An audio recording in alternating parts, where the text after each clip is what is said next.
Can you teach a dog to self-soothe and find coping mechanisms? Yes, this is my job. So in the previous video, we were talking about anxiety in dogs. And when I'm working with clients, and I specialize in aggressive behavior and nervous system dysregulation, so anxiety and anxiety disorders, hyperarousal, trauma, chronic stress. Regardless of what specific flavor of that we're working with, family-directed aggression, reactivity on leash, intra-household aggression, resource guarding, we have three main goals: to reduce the physiological stress response to the trigger, all the triggers, to increase resilience, or the amount of time it takes the dog to bounce back from a stress response, and to increase the dog's ability to regulate on their own. And that's what behavior therapy is for. But it really shouldn't be called behavior therapy. I just use that term because it's easily identifiable, because really the behavior is just a symptom, right? The behavior is the symptom, in this case, of the underlying anxiety. But this is the same for frustration and hyperarousal. So let's talk about how we increase resilience, or that ability to bounce back from stress, and how we increase the ability to self-regulate and what that looks like in dogs. So resilience is all about the amount of time it takes the dog to bounce back from stress. You know, does a bad walk ruin the rest of the day? Does it ruin the rest of the week? Is your dog not themselves for weeks or months? And this is vital because stressful things are going to happen, even though we're going to do our best not to put our dog in situations that they can't handle. Especially with anxious kiddos, there may be a lot of day-to-day things that are really hard. And so because we don't have control over everything and we know things are going to go awry, we don't want it to bring our dog down to square one. You're never really going back to square one, but we don't want it to be this huge upset. And so building resilience is key. How do we build resilience? One of the biggest ways we can build resilience to stress is through agency. Agency is the belief that one can impact their environment. This looks like increasing communication with our dogs, really their ability to communicate with us. Do they have ways to say, I need to get out of here? Do they have ways to say, I'd like to go outside? Do they have ways to say, I need help in this situation? I need social support in a way that's understood. That last one's a really good example of how this can go awry. Our dogs, for example, might be anxious and jumping on us, pawing at us, and we might say, no jumping, when really this is a bid for social support. The dog is attempting to cope. And so helping our dog feel more heard and understood is one aspect of agency, and that's a great way to increase resilience. Choice is a really common way to increase agency. Choice is not all of agency, but by offering our dog choices, we can really increase their sense of impact on their environment. This can include letting them pick the way on walks when it's safe, or which toy they'd like to play with. It can mean having multiple resting spots around the house available to them. Today, the weather was nice enough that I could leave my back door open so that my dogs could go in and out freely as they pleased. That was one way that I freed them up to make choices about how they were spending their time. And then the next piece of resilience is teaching our dogs how to cope. And then this is going to bleed over into self-regulation. For anxious dogs, whether they are already flighting or whether they're moving forward into that fight or whether they're going into freeze, teaching them that they can move away from the thing that scares them is so empowering.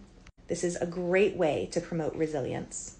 And now they're also regulating. They're saying, whoa, too much of that. Let me get some space. And then ideally engage in an activity to calm back down. And this is where we can help them. So let's say my dog is barking at something at the window.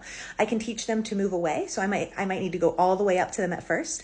If they're not processing information well, I might need to get right up close to them and say, hey, come on, move back here with me. Or if they're not so aroused that they can't process information, I might be able to call them, from the other side of the house. But in any case, I'm going to make it so they can be successful at moving away from the trigger. And then I'm going to give them food. And don't worry, you're not reinforcing the barking. The barking is not happening because of food. The barking is happening because something terrifying is happening and they're trying to make it go away. So they bark, and unless the thing is then coming in and attacking them, it is working. And so the barking is being intrinsically reinforcing. What we are doing is we are teaching them to move away, which also feels really good. It is intrinsically reinforcing to move away. Whew, relief, get pressure off. And then we're lowering the head below the body. That's going to lower the heart rate. We're helping them eat. That's bringing the digestive system online. We're sniffing, we're seeking, we're getting endorphins, we're getting dopamine. And now the dog is learning, moving away and engaging in behaviors like sniffing help me calm down.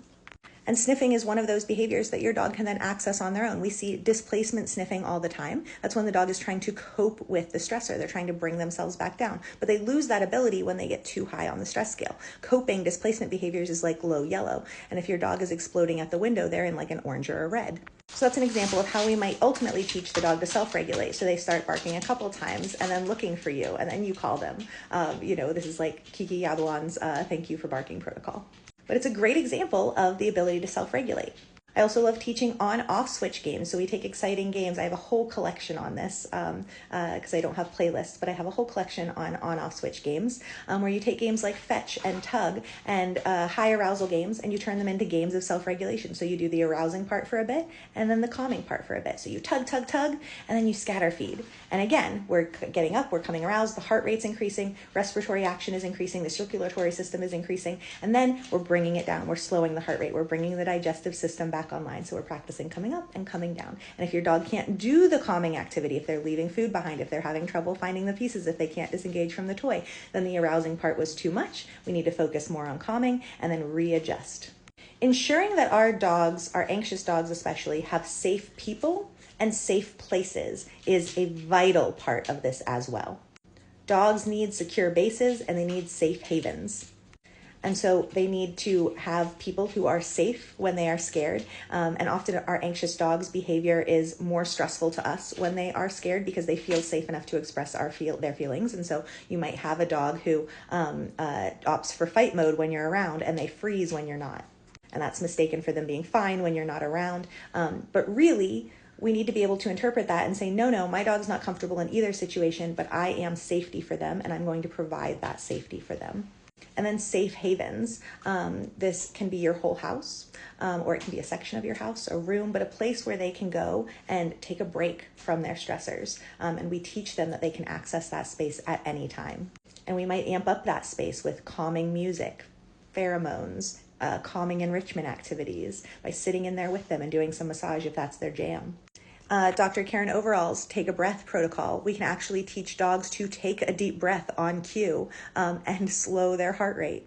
So I don't want that video about being unable to train anxiety out of dogs to make people think that there's nothing they can do to help their dogs. I wouldn't have a job if there was nothing we could do to help the dogs. There's so much we can do. And one of the first things is understand who they are as an individual and accept them in that way. And then we can help them increase their resilience, increase their ability to self-regulate, and decrease their physiological response to those stressors while meeting their species' typical needs and ensuring that their needs are met.